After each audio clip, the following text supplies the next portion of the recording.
From ancient scrolls to modern classics, welcome to Whispers of Japanese Tales. Buying Mittens by Nankichi. A cold winter arrived from the north, and even the forest where the fox family lived was not spared. One morning, a young fox tried to come out of the den, but it shouted, "Ah!" and, holding its eyes, rolled toward its mother. "Mother, something has stuck in my eye. Please pull it out quickly." "Quickly," it said. The mother fox was startled and, flustered, cautiously removed the child's hand from its eyes to take a look, but nothing was stuck in them. The mother fox stepped out of the den's entrance, and only then did she understand what had happened. A heavy snowfall had fallen during the night. The sunlight was shining brightly on the snow, causing it to reflect so dazzlingly that it had hurt the little fox's eyes. The young fox, who had never seen snow before, thought something had stuck in its eye because it was overwhelmed by the strong reflection. The young fox went out to play. It ran around on the soft snow, as fluffy as cotton, and as it did, snowflakes flew up like splashes, creating tiny rainbows in the air. Then, suddenly, from behind, there was a loud, thunderous sound. Thud, thud, whoosh, and a powdery snow, like breadcrumbs, came rushing down and enveloped the little fox. The little fox, startled, rolled in the snow and escaped about 10 meters away. Wondering what had happened, it looked back but saw nothing. It was just snow that had fallen from the branches of a fir tree. Snow was still trickling down from between the branches, looking like white silk threads. Soon, the little fox returned to the den and said, "Mom, my hands are cold, my hands are so numb," and it held out its two hands, which had turned a rosy color from being wet, in front of the mother fox. The mother fox blew a warm breath onto the little fox's hands and gently wrapped them in her own warm paws. "It will get warm soon. When you touch the snow, it always warms up," she said. However, she thought it would be a pity if the little fox's hands developed frostbite, so she decided that when night came, she would go to town and buy a pair of woolen gloves for the little fox's hands. The dark, dark night spread its shadow like a bundle cloth, wrapping the fields and forests, but the snow was so white that no matter how much it was covered, it still glowed brightly. The silver fox mother and child emerged from the den. The little one slipped underneath the mother's belly, and from there, with its round eyes blinking rapidly, it looked around while walking along. Soon, a single light appeared in the distance. The little fox noticed it and asked, "Mom, do stars fall to such low places like that?" "That's not a star," said the mother fox, and at that moment, her feet froze in place. "That's the light from the town." When she saw the light from the town, the mother fox remembered a time when she had gone to town with some friends and had gotten into a terrible situation. The mother fox recalled how her friend had stubbornly ignored her pleas to stop and had tried to steal a duck from a certain house. They were caught by the farmer and chased relentlessly, barely escaping with their lives. "Mom, what are you doing? Let's go quickly," said the little fox from beneath her belly, but the mother fox simply couldn't move her feet. So, reluctantly, she decided to let the little fox go to the town alone. "Little one, give me one of your hands," said the mother fox. As she held the little fox's paw for a moment, it transformed into the soft, delicate hand of a human child. The little fox opened and closed the hand, pinched it, and even sniffed it.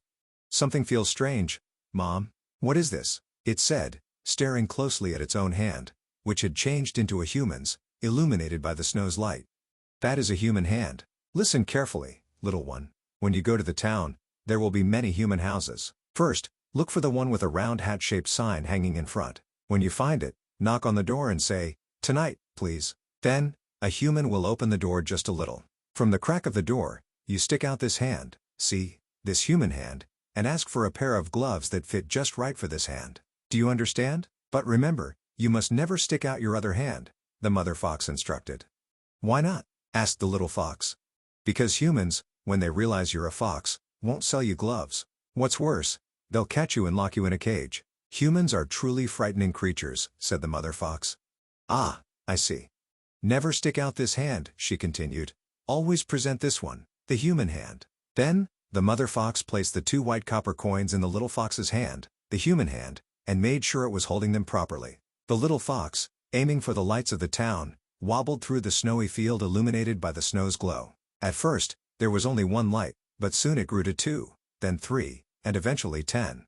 The little fox looked at them and thought that the lights, just like the stars, came in red, yellow, and blue. Eventually, it entered the town, but the houses along the streets had already closed their doors. Only the warm light from the high windows fell onto the snow-covered road. However, on top of the signs outside, there were small electric lights shining, So the little fox, looking at them, searched for the hat shop. There were signs for bicycle shops, eyeglass shops, and many other kinds, some freshly painted with new colors, while others were worn and faded like old walls. But for the little fox, who had just come to town for the first time, it couldn't tell what any of these things were. Finally, the hat shop was found. The sign for the black, large silk top hat, which the mother had taught the little fox about, was illuminated by a blue electric light. The little fox, following the instructions, knocked on the door. "Good evening," it said. Inside, there was a faint clattering sound, and after a moment, the door creaked open just a little, and a beam of light stretched long across the white snow-covered road. The little fox, dazzled by the light, was momentarily confused and mistakenly thrust out the wrong hand, the very hand the mother had warned it not to use.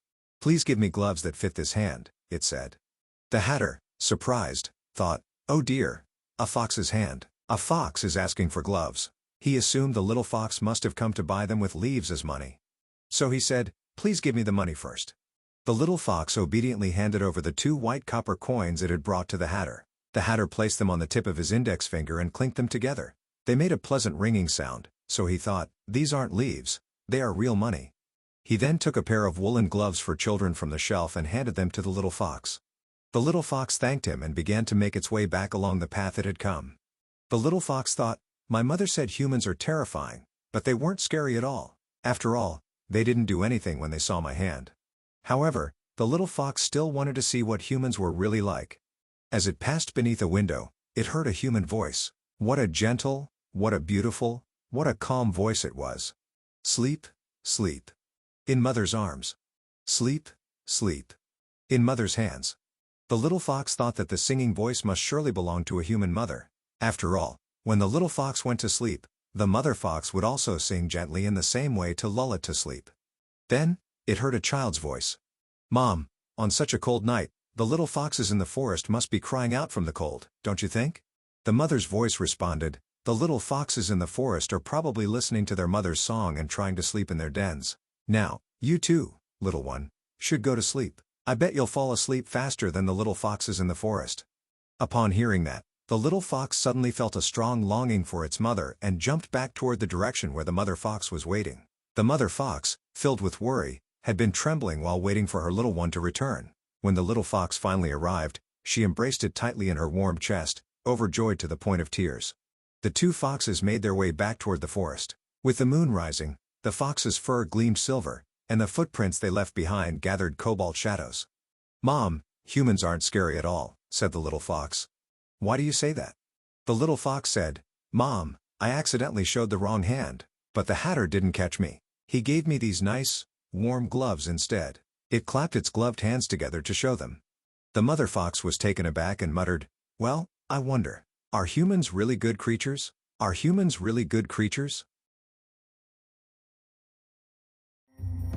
Until we meet again, may the stories of Japan inspire your days. Don't forget to like and subscribe for more tales.